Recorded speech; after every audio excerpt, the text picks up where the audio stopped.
Want to level up your Jira searching skills fast? In this tutorial, I'll show you step-by-step how to write a JQL query in Jira software. By the end, you'll be able to create custom searches that help you find exactly the issues you need, making your days in Jira quicker and way more efficient. Let's dive right in. First, let's get to the right place in Jira. From the main navigation bar, look for filters. Sometimes it might say Issues, depending on your setup. Click there and then select Advanced Issue Search. Now, at this point, Jira usually opens in what's called Basic mode, which gives you those drop-down search boxes. But for JQL, the good stuff is in the Advanced Editor. So look for the option to switch to JQL. Go ahead and click it. If you don't see it instantly, don't worry. Sometimes it takes a moment for the interface to catch up. You'll know you're in the right place when you see that text box with JQL above it. Alright, next up, your first clause. This is where JQL starts to feel a bit like giving Jira instructions.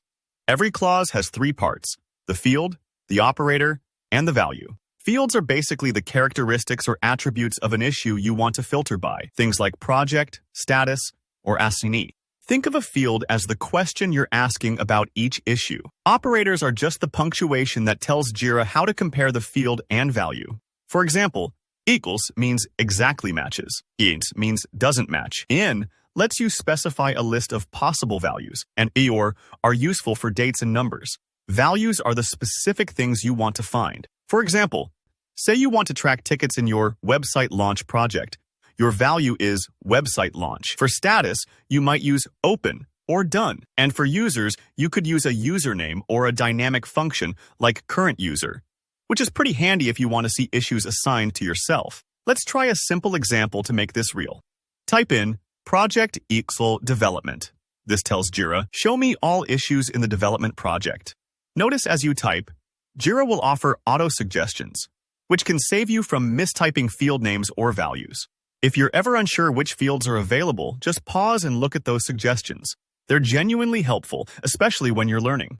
Now, let's add a little complexity. Maybe you only want tasks in that project that are marked done. To do that, you can combine clauses using keywords like and, or, and not. These are your tools for shaping precise searches. And says both conditions must be true. It narrows your results. Or is broader. If either is true, show the issue. Not simply excludes items. So in our example, you'd type project equal development and status equals done. This tells Jira, I only want issues from the development project that are also marked done. You could keep building on this with more clauses or different operators, depending on what you're trying to find. And there we have it. You've just written your first JQL query in Jira. These basics will save you loads of time, whether you're managing dozens or thousands of issues.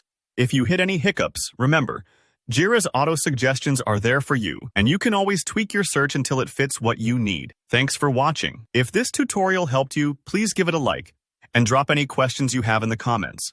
I'd love to help you out. Don't forget to subscribe for more practical Jira tips. See you next time.